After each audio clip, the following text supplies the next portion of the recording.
Since December 1st, they are 22-4. Kawhi over this stretch, 25-6-4. Listen to this: 50-50-92 shooting splits. I mean, that's ridiculous. Paul George over the same stretch, 23-5-3 for his stats. They've had the best record in the NBA for nearly 2 months. They have an exceptional coach. They have 4 guys with 32 All-Star appearances between them. That's absolutely insane. The best player is a former Finals MVP, so he's got that experience. I mean, is it arguable that the LA Clippers are the best team in the NBA right now? Um, that's not a bad statement, and it's not a crazy statement. On paper, they probably are the most talented team in the NBA, and I don't think the talent was ever in question.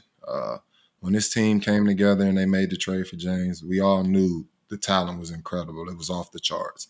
Their issue was figuring out how to make the talent mesh, and I spoke on it before in the past. I thought T. Lue was the perfect guy for the job, and he's proven me right.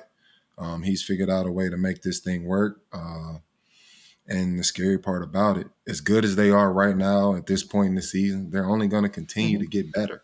And that's the scary part about all of this. So they're the real deal. They're clicking on all cylinders. And like I said, they're only going to continue to get better. So I'm excited to see this team continue to grow.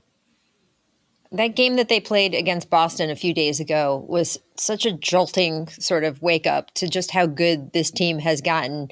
I mean, they treated this like a playoff game in part because Boston, when the Clippers did not have Kawhi Leonard, Boston came into LA and really kind of embarrassed them a little bit. So they wanted to come back and do the same thing on the Celtics home court. But also, Ty Lue was very open before that game. He said, "We see this as a measuring stick game." He acknowledged that the Celtics had the best record in the league and just that they work on all cylinders. They play defense very strong, obviously huge offensive talent. So they said, this is the team on foreign soil where we want to measure up and see where we are. And oh my Lord. I mean, they came out on such a mission. It was crazy. Paul George played injured on the second night of a back-to-back. So in a little bit, we're going to talk about guys playing and resting. I just want to point out that Paul George played through an injury on the second night of a back-to-back when he certainly didn't have to. And the third quarter of that game, the Clippers, they reeled off a 21-0 run against the team that I would have said was the best team in the NBA right now, the Celtics. It has been crazy, and their defense has been a huge part of it too. I mean, when you see them, the question was, as you point out, like, could they all play together?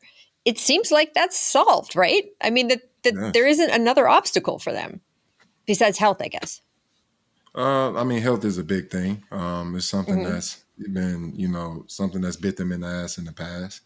But, as long as this team remains healthy, like I said, they're only going to continue to get better and better. The chemistry is only going to continue to grow. This is a scary team. And once we get to this playoff run, you have these options on the floor in a 7-game series. It's hard for me to even put a thought in my mind that a team could actually come in and beat these guys in a 7-game series. Super talented team. The bench is one of the best in the league. I mean, when it comes to just comparing talent for talent in this league, I mean, I see a 1A, 1B, and that's the Clippers and the Celtics right now. I don't see anything really close to it. So this is a scary team, and I'm excited to see what they do moving forward.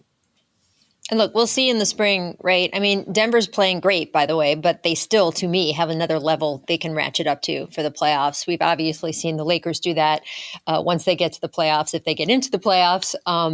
But I just think that the key is right now, the team that's playing the best right now, it's the LA Clippers. And that is a crazy thing to be saying, considering all the tumult that got us here.